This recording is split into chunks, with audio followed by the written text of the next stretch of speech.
You got 15 games on the MLB evening slate tonight. How are you going to make money betting them? Well, you're going to find out that right here on First Pitch. Going to talk some Blue Jays, Royals, Twins, White Sox, Atlanta at Seattle, San Francisco at Boston, and we'll be rolling with your questions all along the way here.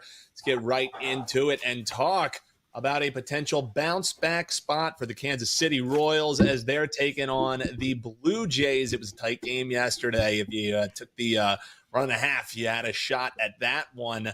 But 6-5, the final for Toronto. Is it indeed, Adam Trigger, a Kansas City Royals bounce-back spot here, or is it going to be Toronto on the way to a series win? What say you?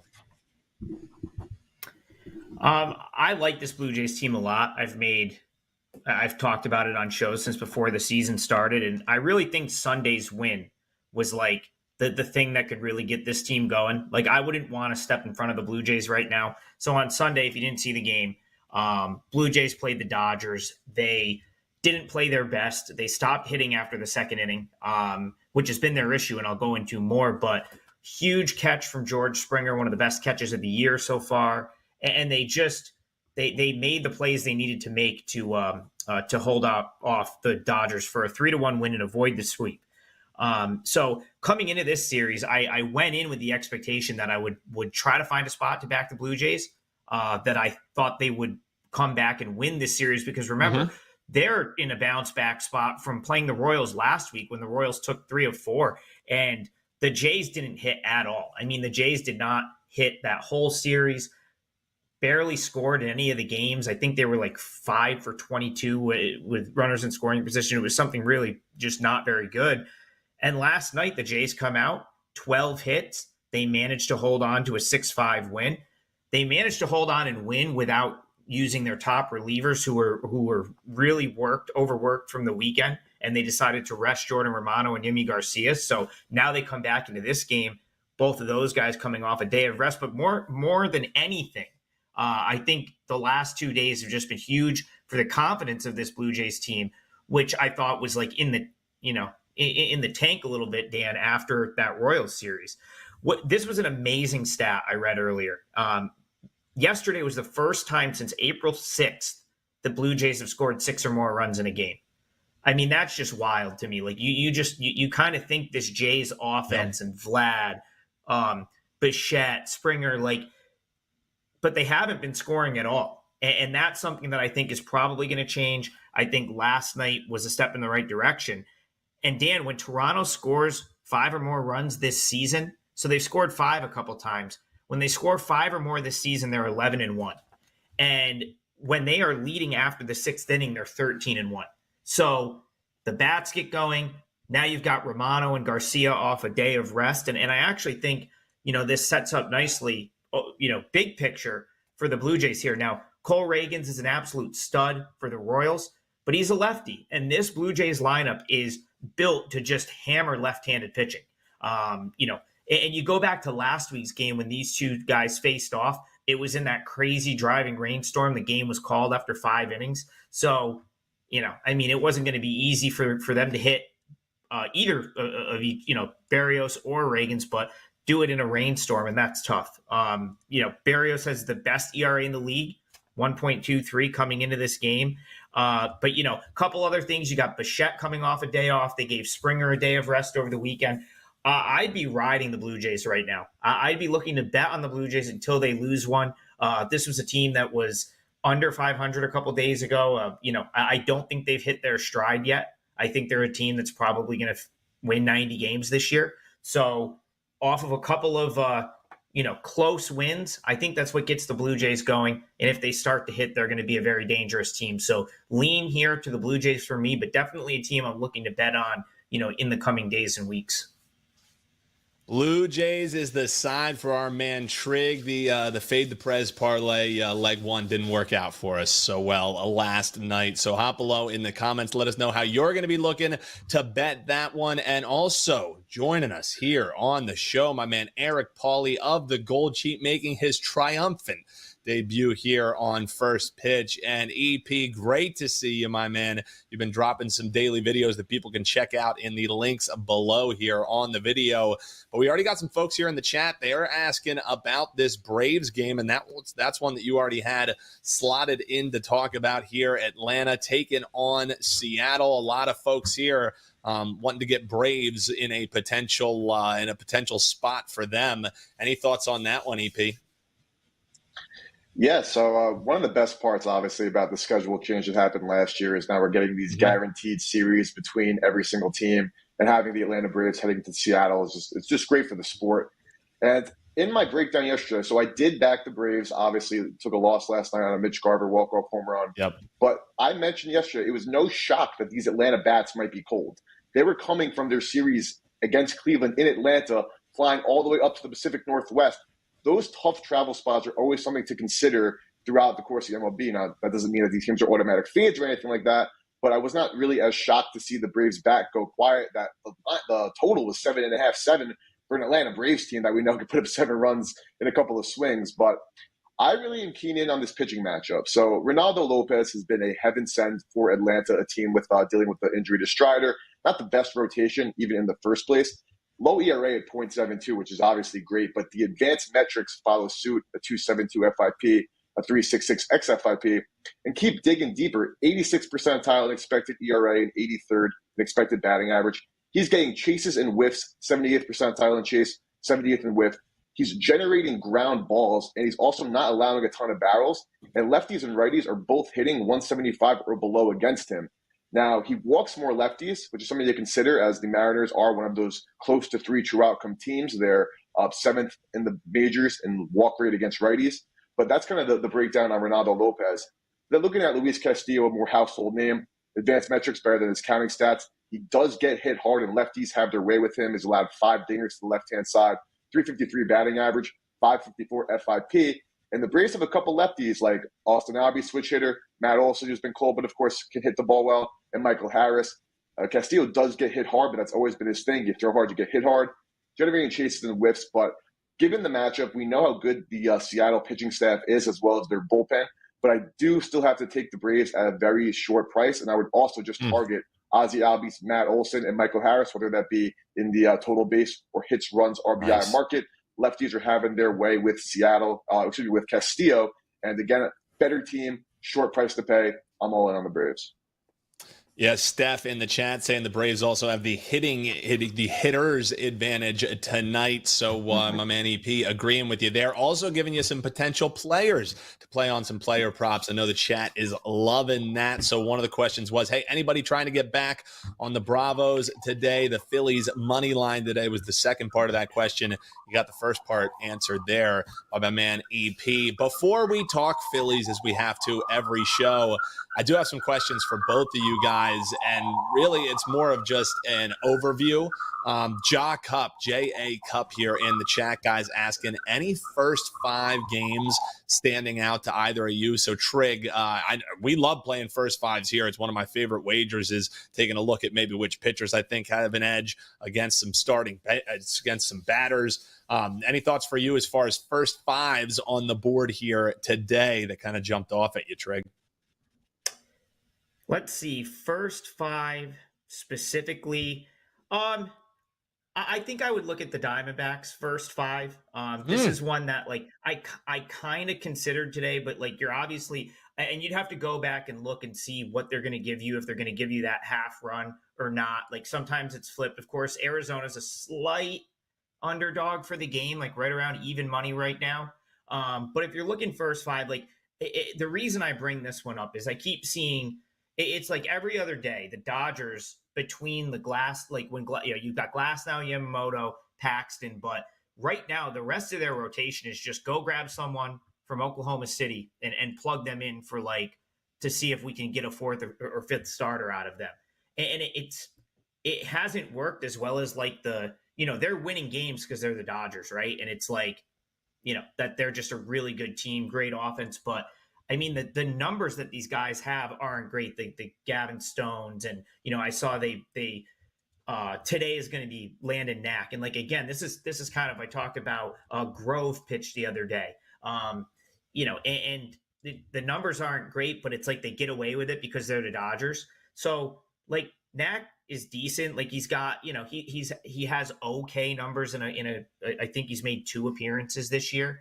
But like for me, I think Montgomery is really good. You got to remember Jordan Montgomery for the Diamondbacks had no spring. So he basically got signed. He signed late.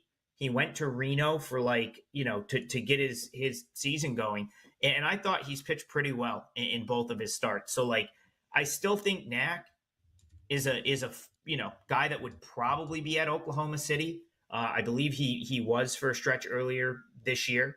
I just think that Montgomery's like the superior arm there. So if I'm just going to get it down to first 5, and I know that they're going to make the Dodgers the favorite for the game, maybe I can get a little value just, kind of isolating Montgomery against Knack first 5. That's the one that kind of stood out to me.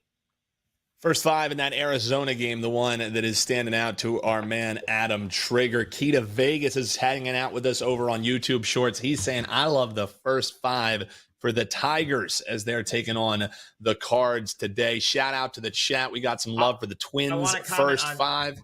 Go ahead, Trig. So that's a doubleheader, that game. I know they called up Matt Manning for game 2 of the doubleheader. I would like for game 2, Manning's been really good. I don't know how it's like the Tigers have so much pitching that he can't stay up in the rotation. So they've had him down at Toledo. He's been phenomenal. And they kind of like will pull him up as like the 27th man. So he was supposed to pitch for Toledo today. He got called up because it's a doubleheader. I liked the Cardinals yesterday when it was going to be that would have been my 5% play that got rained out yesterday, was going to be the Cardinals against Maeda, but they pushed Maeda back to tomorrow. So I don't hate Cardinals in the first game. I thought Gibson threw it extremely well last week, but game 2, Manning is underrated. I wouldn't be trying to fade him. And you potentially get the Cardinals, see what happens in game 1. But if they kind of come out flat in game 2, Manning will shut them down, in my opinion. Yeah, and Kita Vegas also pointing out maybe a little bit revenge on the bump in game 1 as Flaherty going to be facing off against his former ball club there. EP, I definitely want to get your thoughts on these first 5s. I mean, you definitely love breaking into player props, first 5s, nerfies, yerfies. You're doing it all. So when we're talking first 5s, I need to get your thoughts and the Gold Sheets thoughts as well. What game, when you ran down the board, you say, first 5 might be worth a wager in this one? Over, underside, what do you think, EP? Yeah, so first 5 I would take a look at, get some plus money as well, would be the Colorado Rockies in Miami tonight. Oh, now, okay. If you're not familiar with Ryan Feltner, the starter going for the Colorado Rockies, now we're talking about literally the worst pitching staff in baseball, but Mr. Feltner is actually the one bright spot they have. And you have to always consider whenever looking at any Rockies metrics, batting or pitching-wise, that they're going to be inflated probably for the better offensively, even though it's still one of the worst offenses in baseball, and for the worst on the pitching end because of the time they play most of their games or half of their games at Coors Field.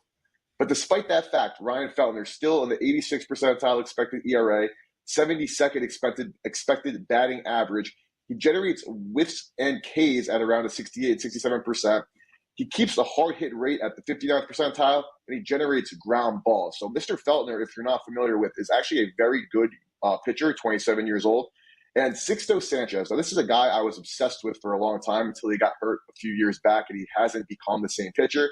Now he's put together some decent outings. And the Penny actually didn't do so well, but he had a good start against the Braves, making his next start of the season. Now, Sixto is a predominant slider, four-seam changeup pitcher. He throws his slider the most, 37.8% of the time, but he does not generate chases and whiffs. He's done a good job eliminating hard contact. And yes, the Rockies line up as a lineup that you don't love to back, as they truly have some struggle hitting the ball. Because he does not generate strikeouts, if the Rockies are able to make some contact against Sixto, we know the Marlins bullpen has not been great so far this year. We all know the Rockies bullpen has not been great. If we're going starter versus starter, you are getting the better starting pitcher in this matchup at plus money. So I'd take a look at Colorado on the first 5. Well, the chat definitely not disagreeing with you, Eric. They are just burying the Marlins right now. Ace Rothstein, Marlins can't be a favorite to anyone. I wouldn't bet the Marlins even with FB coaches money. That's another guy that we have there in the chat. So people not giving much love here to the Marlins. Steph pointing out Marlins broke the 7-game losing streak, and the other part of his handicap is the Rockies suck on the road. So sometimes it's that simple. Hey, if you're watching us, make sure you give that thumbs up to the video and keep hopping below in those comments. Let us know what your best bets are. And if you haven't already, hit that subscribe button. Make sure you hit that bell. We would greatly appreciate it. If there is one team that has been the prevailing mention here in the chat, Washington Nationals. Everybody wants to bet the Nationals today at the Texas Rangers. There's people saying, why the Nationals? Other people saying, why not the Nationals here? So, EP, I'm going to throw it right back your way. That's in your neck of the woods. Nationals taking it on the highway. The chat saying, multiple folks in the chat just talking about the undervalued nature of this Washington team. They're getting plus 130 here on the money line. You can shop that around and get a nicer price as well. But you agree with the chat here, a potential value spot for the Nationals? So this is a situation. So obviously the Texas Rangers line, good and healthy, is a gauntlet. We also know right now they're not good and healthy at this particular moment. They're still obviously Josh Jung's been out. Corey Seager is still clearly working through that injury he had to begin the season. He's not the same hitter. And this team has actually struggled against left-handed pitching, which is something that they absolutely demolished last year. Now, I like the concept in theory because Mackenzie Gore is a very exciting and good young pitcher. However, going back to last year, like he hasn't pitched a lot on the road this year, but last year his numbers on the road were significantly worse than his numbers at home. He does not have great splits when pitching away from Nationals Park. I am all in on the Nationals' success. I bet their over win total to begin the season. I'm very happy. I also bet them to finish 4th and 3rd in the NL East. So Miami's slide has been a pleasant start, and maybe the Mets or someone will take a back seat. That was a big plus money. But at this point, it's still a situation to me where I'm getting the better team at a little bit of a discount in the Texas Rangers. So I'm not running to the window right now to bet the Rangers. However, I'm also not running to the window to bet the Nationals.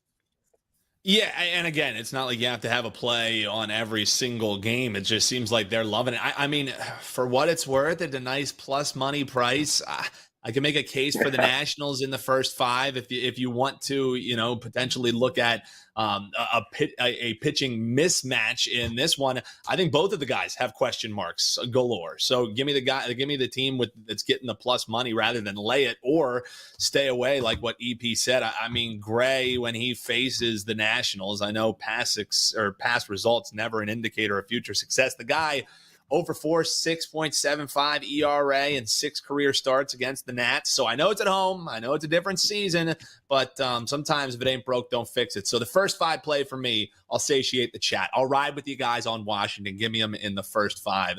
That'll be the one for me. But guys, as we're talking all about pitchers, we actually had a question come in on X or Twitter, whatever you have that @ sign in front of it. Top Bet Sports wanted to know for both of you guys, which pitcher has started hot that you might be looking to fade, that there's going to be a regression to the mean, or vice versa, which is a pitcher that's kind of had a tough start here to the year that you're maybe looking to play on, you think the best days are ahead of him. So, Trick, kind of a 2-part question there for you, but Top Bet Sports shout out on X. If you haven't followed us there on Instagram, make sure you do so. Pitchers that might not be showing their current form. What's your thoughts on this one, Trig? And EP will get yours as well. Yeah, so I had some time to think about this because that was on my Twitter earlier. I'm going to talk about a guy that I'm willing to fade in best bet. So for now, for this part of the question, I'll focus on someone that I'd like to buy in with at some point. And I kind of wanted to keep it in the context of pitchers throwing today. So there was, I really mostly focused on the pitchers throwing today as candidates for this. And like Nick Martinez for the Reds is someone that I expect to be better than he started the season. This is a guy that went to, was out of Major League, well, not out of Major League Baseball, but basically went to Japan, completely remade himself as a pitcher, came back and had 2 seasons last, pretty much identical seasons, identical good seasons in 2022 and 2023. I mean, his numbers were almost exactly the same, 3.47 ERA, 1.29 WHIP in 106 innings pitched in 2022. 3.43 ERA, 1.26 WHIP, 110 innings pitched in 2023, bouncing back from the start, from the bullpen to starting rotation to the bullpen for the Padres, the team he's facing tonight. Now, he gets paid in the offseason. There's a couple things here, like Petco Park, much better pitcher's park than Great American Ballpark, so that could be playing into it. Obviously, trying to get when you get traded, when you go to a new place, you forget these guys. You're living somewhere different. It's new coaches. Like there's a whole bunch of stuff that goes into it. But something I've noticed with him is he's getting absolutely crushed the second time through the order. You look at first time through the order, guys are hitting under 200 against Martinez for the Reds. It's the second time through that teams seem to be hitting him. So I think one of two things is going to happen. One, he's going to figure that out, make the adjustment, or it's just going to level out and even out. Or two, the Reds are going to notice that and they're going to start to piggyback him with someone or leave him out there not quite as long. I think it's also worth pointing out the two teams that did almost all the damage against him, or most of the damage, were the Phillies and the Mets. This was also the Mets, and when they kind of broke out of their hitting slump, and then the Phillies are just crushing everything that gets thrown up there for the most part right now. So, grain of salt right there. Like the Padres, I watched every minute pretty much, Dan, of that Phillies-Padres series this weekend. And then you go back to last night, the Padres aren't exactly hitting. So maybe Martinez kind of bounces back here. And, I kind of was hoping Reds plus 1.5 would be a little bit more playable, but that's pretty juiced up. So I kind of lean toward the under here, just based on the fact that, I do think Darvish probably pitches well. If Martinez pitches well, that line is priced to, the expectation is Darvish is going to pitch okay. The wild card would be Martinez. I'll be a spectator in this one. I'm not going to have a play here. But if I see something I like, I'll probably look to take a shot with Martinez next time out. The Reds have a very weird schedule. They have 2 off days, in the same week. They're off on Thursday and on Monday. So either they're going to throw him on Sunday and be able to maybe throw him 3-4 innings and get him out of there and put whoever else would have started behind him, or they'll maybe use him in long relief with an opener, or they'll give him some extra rest and have him pitch against the Diamondbacks on Tuesday, which is probably the better matchup. But I've definitely got Martinez circled for the next start, assuming he throws the ball, good enough here to warrant still being in the rotation. That's Adam Traeger, WT.buzz/AT. Eric, I want to get your thoughts on that same question. I mean, can my answer just be the entire A's pitching staff? They can't, it's like that Jesse Pinkman meme. They can't keep getting away with this. They got another win last night with some good defensive support behind the pitching. But any thoughts on some hot starts for pitchers that might cool off, or the other side of that coin, a pitcher who you think maybe has struggled a little bit on the bump that's going to definitely have a better second half here, or second, two thirds. Any thoughts on this pitching discussion before we get back into some games? We'll talk Cubs and Mets up next. Yeah, of course. So I absolutely love starting pitching in baseball. I love pitch back in the day. I love analyzing. I'm a big fantasy player as well. So we could also use this as fantasy advice. Some of these names I'm going to list, I'm taking a different approach from Trey. I'm just going to honestly run through a bunch of guys that I absolutely love, and anytime they're pitching, it's must-see TV, in my opinion. But big, huge fan, Joe Ryan, Tariq Skubal, people we saw last night, including Ryan Pepio. I was a huge Pepio guy. His stuff is legitimate. Bryce Miller, what he did to the Braves last night, no fluke. He is a very great young pitcher. I also like Brandon Pfaadt for Arizona. Now he's coming off another good start. He had some growing pains last year. Great in the postseason. I think he is legitimate. Mackenzie Gore, I'm a fan of long term. But then obviously guys like Cole Reagans, who's going tonight, and Tariq Skubal, another guy who saw a ton of love in the preseason market to win the Cy Young Award. I think those are some pitchers who are really great. And some other guys who I think might kind of be on the downhill. Again, some guys that I saw last night, and now their numbers are really backing it up. Again, like a Griffin Canning, I was high on coming into the season. After watching him pitch this season, I am out on Griffin Canning. Casey Mize is interesting because he had a bunch of injuries. He was a top pick. Now he's finally coming back. I'm not in love with his Sierra and some of his advanced metrics, so I think he does have a lot of contact, so I think eventually he might be on the way. Not going to say on the way out because he's kind of really restarting his career, but I think that he's not as good as advertised. There are some other older pitchers, specifically both for the Pirates. You have I just lost the name. You have like Martin Parrish has been pitching relatively well so far, but that's a guy, again, I've watched a lot of his career. I expect him to eventually fall off. And then Bailey Falter, again, led up to both left-handed pitchers who throw a little bit slow. These are high contact rate guys who just haven't been really getting hit around too often, but I kind of expect that to average itself out as the season goes. We're okay. They're letting up contact, not hard contact, so they're staying alive. But those are some guys getting shelled throughout the course of the season. So I'm loving some of these younger studs, some of these older guys who have been hanging on by a little bit. I think eventually will get hit hard again, as we've seen them get hit hard throughout their careers, and as recently as last season. Yeah, I love that, and I love you running down and players to potentially bet on, bet against. That means player prop stuff as well. Mm-hmm. Hop below in the chat and let us know some of your favorite bet on or bet against pitchers. We already got City by the Bay, Luzardo, he likes a lot. Senga, another stud. Robert S. chiming in all caps with a little love for Ranger Suarez, and I think as many exclamation points as you're legally allowed to put. He's very excited about it, his man Ranger Suarez. We'll talk Phillies here in just a few, but Cubs, Mets, Trig, I want to get both of your guys' thoughts on this, whether you have any vibes on total or side. Obviously, speaking of pitching, you got Assad and Manea in this one. New York Mets, the home favorite. A lot of folks trying to find out how to bet this one. Sometimes if you have that many question marks, it should just end up being a pass game. Is that what you see this game as, or do you find value on either side?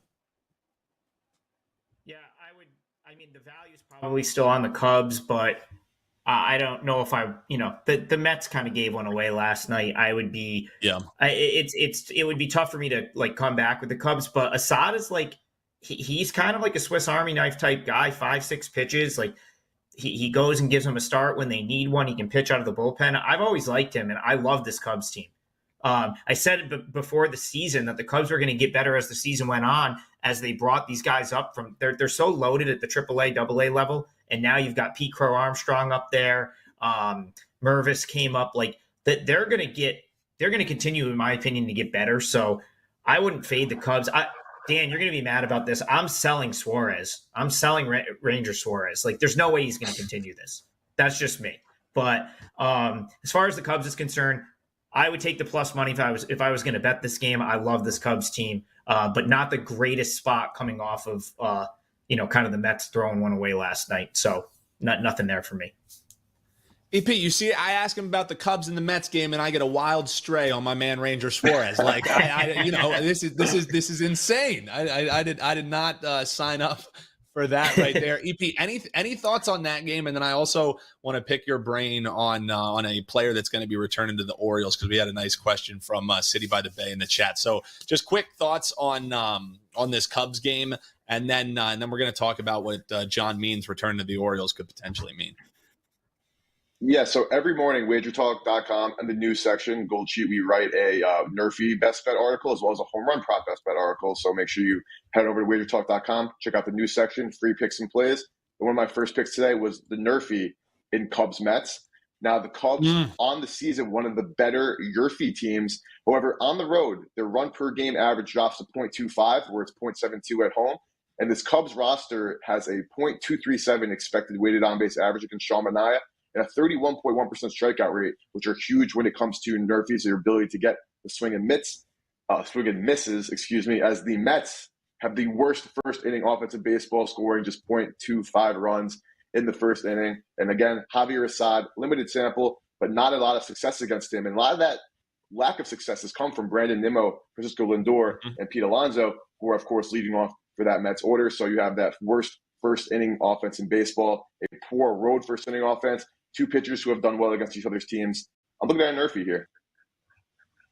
I like that. I like a little Nerfy action. It's been a while since we got a no-run first inning bet here on First Pitch. That's what our man EP and the Gold Sheet brings to the table here.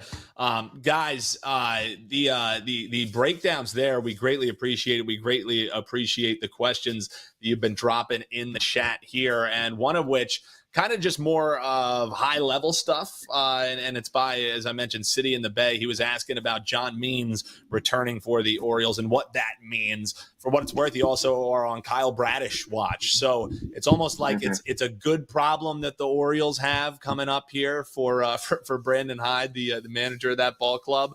But on the other hand, you have to find starts for all of those pitchers. So what, a 6-man rotation is what we're going to see? EP, No, what do you think about go ahead, Trig. Someone will pitch their way out of that rotation. The problem with the Orioles, they're all like, they're not that good. Like those guys, Means was getting demolished at Norfolk until like last time out. So I do think some of that has something to do with like, he was like rehabbing at the AAA level. I don't think he really cared about his results. But the bottom line is like, I mean, the one that's really good is Grayson Rodriguez.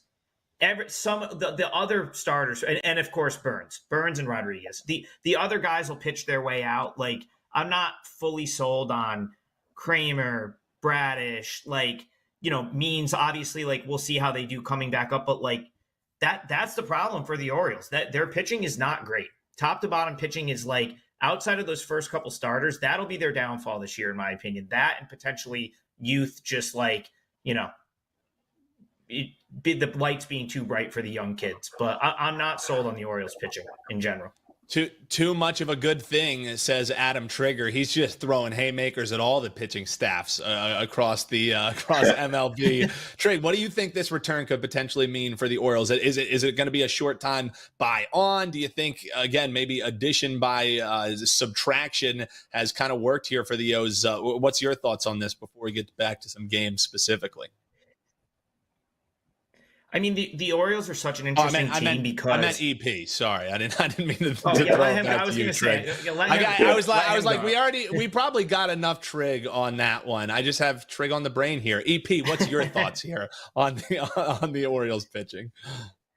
Yeah, so I have a different take on the O's. So I think Trig's right in the sense where someone's going to pitch themselves out. My obvious candidate here is Cole Irvin. He does not do enough, getting enough strikeouts. He gets hit pretty high contact rate. Decent job limiting people getting hard hit baseballs, but also like Dean Kremer is like okay. G-Rod and Corbin Burns are of course studs. But moving forward, like yeah, I think Kyle Bradish is good. John Means, of course, we'll see. It's always hard coming back from like a long-term injury at this point. But what to me the problem with the Orioles might end up being is we know they like to single and double teams to death, and yes, they can hit the long ball. They lead the league in long balls at this moment. I still think they need a legitimate slugger in the middle of their order. Like they at this point have so much young talent that are all like quality players and their offense across their lineup. But I think if they made like a crazy splash trade, like with the new ownership group and got like a Pete Alonso to get like a real true like big bat in that order, that would take them a long way. Now we know pitching throughout the entire major leagues is a very big problem. And the fact that they do have two absolute studs at the top of their order puts them in a much better position than the rest of their team. And if Bradish and John Means come back to like what they look like, Means in really 2022, Bradish toward the end of last year, and you have those top 4 pitchers in a playoff series, best of 7, like, yeah, you're feeling pretty good. I think the O's actually could benefit from one more big bat, and they, of course, have the young guys to do it. Do they want to do that? Completely different question, but I think that the O's could really use another bat more than, like, Bradish and Means are really going to, like, elevate this team to potentially that next level. Well, guys, we've talked all about really great pitching and really good pitching matchups.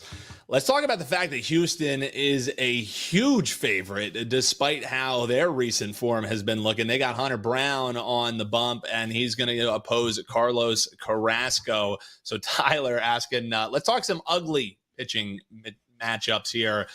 Any thoughts on this one? I'll get your thoughts first, EP. And we do have best bets coming up, so make sure you don't go anywhere.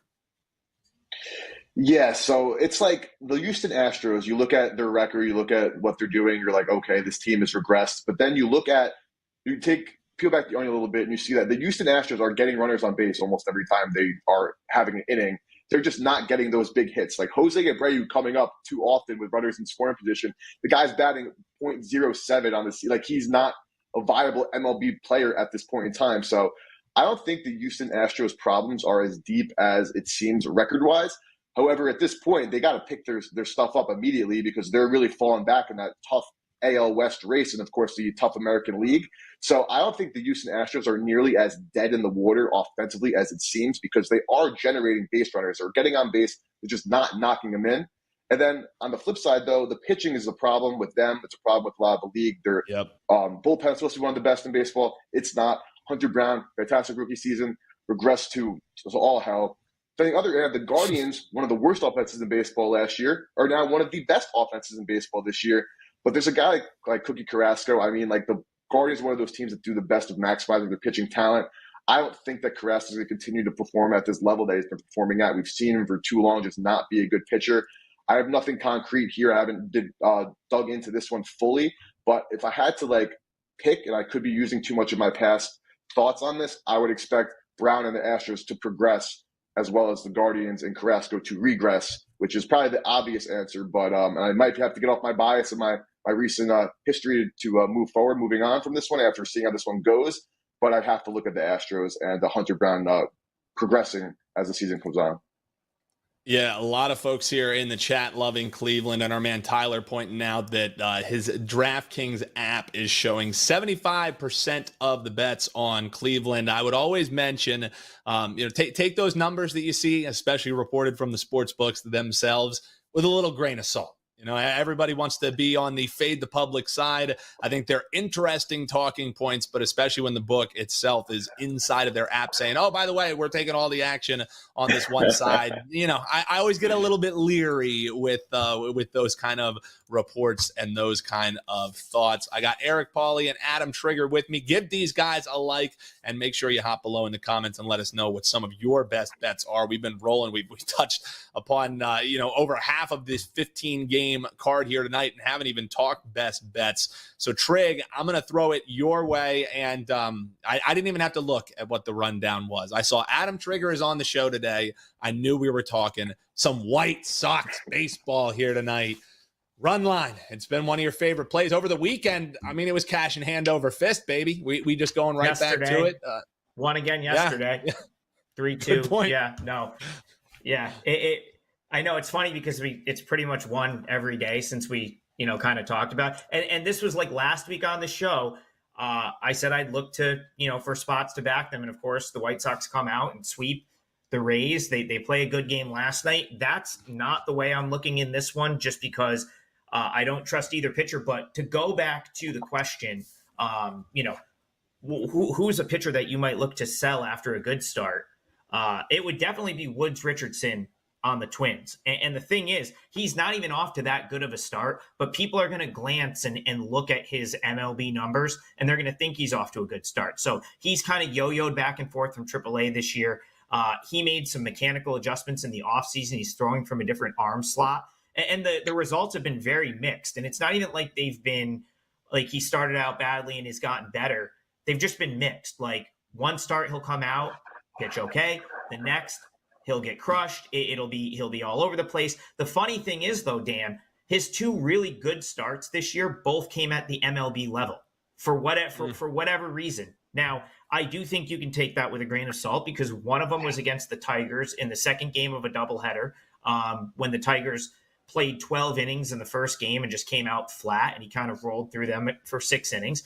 And the other one was last week against this White Sox team in a game where the White Sox really let him off the hook. They had bases loaded, no outs in the second inning, and I think he got a double play ball or something. Like they got one run out of it. It could have been a big inning, but the White Sox are going to White Sox, I suppose, and they only managed to get one run. He worked around like 7 hits. Like the point here is I wasn't that impressed with him, and now you're getting the White Sox getting to see him 6 days later. Chance to make some adjustments. The bats for the White Sox, not great, but they did come to life a little bit over the weekend. So I don't think them hitting Woods Richardson is out of the question. That being said, Soroka's probably going to get lit up here. And so my lean and my best bet for the show is going to be the over 8.5 runs. The Twins, Dan, put 11 guys on the IL the first 11 days of the season. So it shouldn't really, and I know that the wins have come against the White Sox and the Angels, but listen, winning 8 Major League Baseball games in a row is impressive, regardless of who you're beating. Like, that's still impressive. the Rays couldn't beat the White Sox last weekend. So the fact that the Twins keep winning games is impressive. I think it coincides with them getting healthy. Correa's back. Max Kepler's back. Santana's starting to hit. Edward Julian's starting to hit. And I don't see how they don't continue to hit here. Soroka was the opposing pitcher in that same game last week. Basically, what he did was just throw the ball over the plate for 5 innings and pray for soft contact. Like, this is a guy that had 17 walks he has 17 walks and 13 strikeouts and 29 innings pitched this year, which is bad. 6.83 ERA, 1.69 whip. Like, he'd been all over the place. So his adjustment last week was just throw the ball over the middle and just hope that the struggling Twins can't do much with it. And they couldn't until they figured him out the third time through. When Julian came up, hit a home run. I think the next guy was Jeffrey's homer. Single, double. Like, it was like 5 straight hits in a row. And suddenly Soroka went from 5 shutout innings to out of the game. 6 days later, like, what's he going to do to adjust here? If he overcorrects, he's probably throwing balls again, and you've probably got guys all over the bases. So I don't see how this stays under 8.5 runs. Like, this feels like a hit parade right here to me with these 2 guys on the mound. The guy that asked first 5, maybe you isolate it and take the first 5 over. Not that, like, the White Sox bullpen is not very deep, so I don't know if you want to give up those late innings. But to me, there's runs in this one. I don't like either of these starting pitchers, and I could actually see paths for both teams hitting. So best bet for the show, over 8.5 White Sox Twins. Runs is the play for Adam Trigger. And don't look now, but the Chicago White Sox on a 7-3 run to the over. And they've been cashing in on that run line as well, as Trig said, especially at home. 9-6 run there at home on the getting a run and a half. EP, for you, let's swing it on over to Boston. You think the road side might just be worth eating the chalk in this one. Tell us why. Yeah, so very impressive start of the season for Boston, all things considered, of course. But Logan Webb is just a guy now, when we were talking about pitchers that we love or dislike a little bit earlier, he's a guy that I was kind of out on coming into the season, but he continues to pitch well, and I have to change my priors. You got to get rid of that bias, and he's a guy that I want to bet on. Now, he's 23rd in the MLB in contact percentage allowed, but he's 93rd in ground ball rate. He's 36th in hard hit, but the balls are all going on the ground, and that's where you want the baseball to be hit at a place like Fenway Park. He also was 85th in chase rate, not a huge strikeout pitcher, 19th in K, but Boston has not been able to really barrel up. They've had some success barreling people up, but they have not had success in the strikeout department, 8th in K rate against righties, and they also chase higher than the MLB average.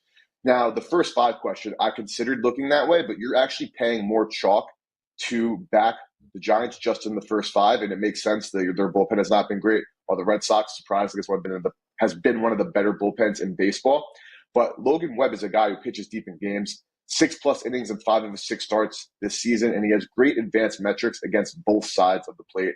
And then Boston, they're going with this guy, Cooper Criswell, who is coming off a relatively good start, doesn't walk a lot of batters. They sure got a lot of batters. Now, he's a guy who they hope can get 4, 5, 6 innings out to take some of that pressure off of their bullpen. However, being a reliever turned starter, it's no guarantee how many innings he's going to go. Good counting stats so far, but poor advanced metrics. FIP and XFIP are at 6 and 4, and righties are hitting him well. Now, at this point, I'm isolating the better starter. 2 teams where Boston is probably a little bit better than in my power rankings now, but all things considered are relatively equal. Both bullpens healthy and rested with the day off yesterday. And considering that Webb pitches deep into this game and I'm paying less juice to maybe have to survive 6 to 9 outs with this Giants bullpen, which is not terrible, I'm leaning or going with, for my best bet, I should say, laying juice with the San Francisco Giants on the road tonight.